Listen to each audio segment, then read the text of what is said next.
Bonjour à tous, un procès sans équivalence dans les annales judiciaires en France. Verdict aujourd'hui du procès de Frédéric Péchier, cet ancien anesthésiste, jugé depuis le 8 septembre pour 30 empoisonnements dont 12 mortels dans 2 cliniques de Besançon entre 2008 et 2017. Après 3 mois d'audience à comparaître libre, le quinquagénaire connaîtra aujourd'hui sa peine à la cour d'assises du Doubs.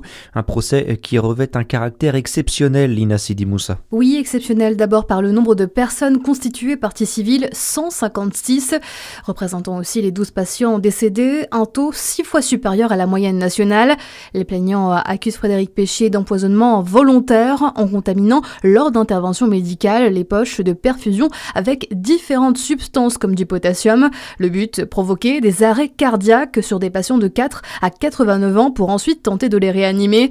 Un procès en norme aussi par la durée des investigations, plus de 7 ans. Pourtant, le prévenu le clame depuis le début. Il n'a jamais empoisonné quelqu'un et rappelle son serment d'Hippocrate prêté en 1999.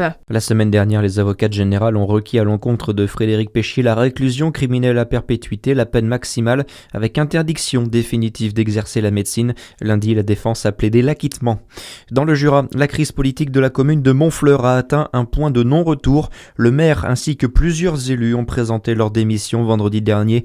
Une décision motivée par les menaces de mort et de violence à l'encontre de l'équipe municipale ces derniers mois et un climat délétère avec les autres élus d'opposition.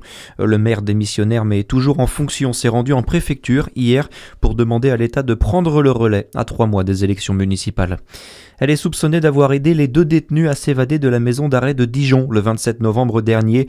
La jeune femme de 25 ans, incarcérée depuis le 30 novembre pour complicité, demandait hier sa remise en liberté face au juge de la chambre d'instruction, une demande rejetée par la cour. C'est elle qui était venue chercher les 2 détenus en voiture le jour de l'évasion. Elle a expliqué avoir été prise pour une idiote par son ex-beau-frère, l'un des 2 évadés. En France, on connaît désormais l'origine de l'explosion à Trévoux, dans l'Ain, et il s'agirait bien d'un suicide selon la procureure de la République. La femme retrouvée morte mardi soir sous les décombres aurait mis fin à ses jours en ouvrant volontairement le gaz dans son domicile. 2 enfants de 3 et 5 ans sont morts dans l'explosion lundi.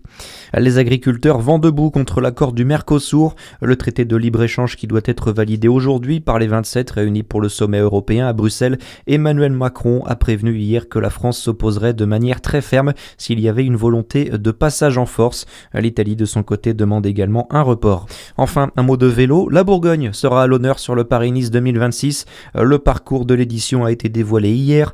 Les cyclistes ne passeront pas par la Côte d'Or, mais en revanche, ils mettront les roues en Saône-et-Loire. Ce sera à l'occasion de la 4e étape entre Bourges et Huchon le 11 mars. Très bonne journée à tous. À suivre, c'est votre météo sur Fréquence Plus.